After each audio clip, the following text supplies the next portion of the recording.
Today's job report shows our plans and priorities have produced the strongest job creation in the modern times of the American economy. And the unemployment rate now stands at 3.6%, the fastest decline in unemployment in the start of a president's term ever recorded. That's the president in Ohio today, and he's right. A 3.6% unemployment rate is extraordinary, and the American people just don't care.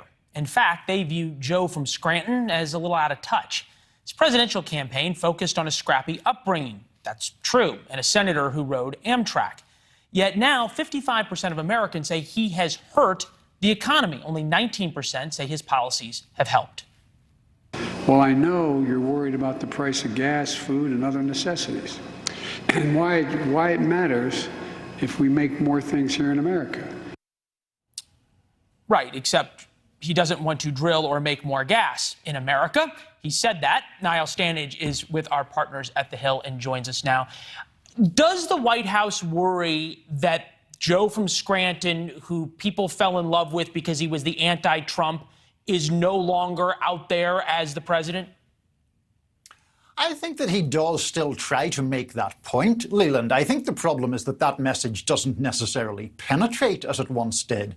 If you look at his remarks over the past few weeks, he still talks about people having difficulties talking at their kitchen table about making ends meet. But often in politics, and you know this as well as I do, people talk about the problems with the message. But sometimes the message isn't the problem. If you have inflation at 8.5%, there isn't a message that is politically palatable there. And the White House is trying to do this thing of a sort of a split screen where they're understandably boasting of the job numbers and trying to feel people's pain on inflation at the same time. That's just a very difficult political needle to thread, I think. Yeah, no, undoubtedly. Lindsay, your friend and mine, our segment producer here, brought up this very great point that we have a generation of people here, mostly liberals, who've been raised on the expectation they need a college degree and now a master's or higher. These people are drowning in debt after getting extra education.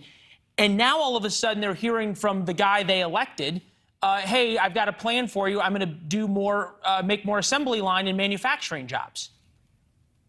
Yeah, I mean, that is a fair point. I think there is a split there between, you know, the younger voters who were quite central to President Biden's election and his desire now to appeal more to the centre ground, whether that proves successful or not. Some of those young voters that I guess Lindsay's referring to, young voters like herself, those are people who are, you know, thinking maybe that there should be more relief from student debt and things like that. That hasn't been forthcoming so far, and that naturally, I think, deprives or denies enthusiasm for Biden coming into the midterms. Enthusiasm for Biden is enthusiasm for the Democratic ticket. Tim Ryan, the Democratic nominee for Senate in Ohio. The president comes to town. He's in your party. You show up. Ryan had a funeral for who we don't know and managed to tweet some campaign videos out as well. He said he doesn't know if he wants to campaign with Biden or Mr. Biden. What is the White House's plan to try and have some coattails? I think coattails are very difficult in a state like Ohio, where the last poll I saw there suggested that Biden's approval rating in that state was about 19 points underwater. No coattails exist when that is the case, and I think that's the reason why Tim Ryan is keeping his distance. Ohio, very interesting state, of course, Leland, because historically it had been such a bellwether in presidential elections until roughly the last decade. President Trump carrying it by 8 points, I believe, in both elections. So Tim Ryan, this was the first election that he didn't carry it in. That it wasn't a bellwether, rather. Hey, Niall, this was a great conversation. Thank you. We'll see you a little bit later tonight. All right. Sounds good, Leland. Thank Take you. care. Public service announcement when we come back.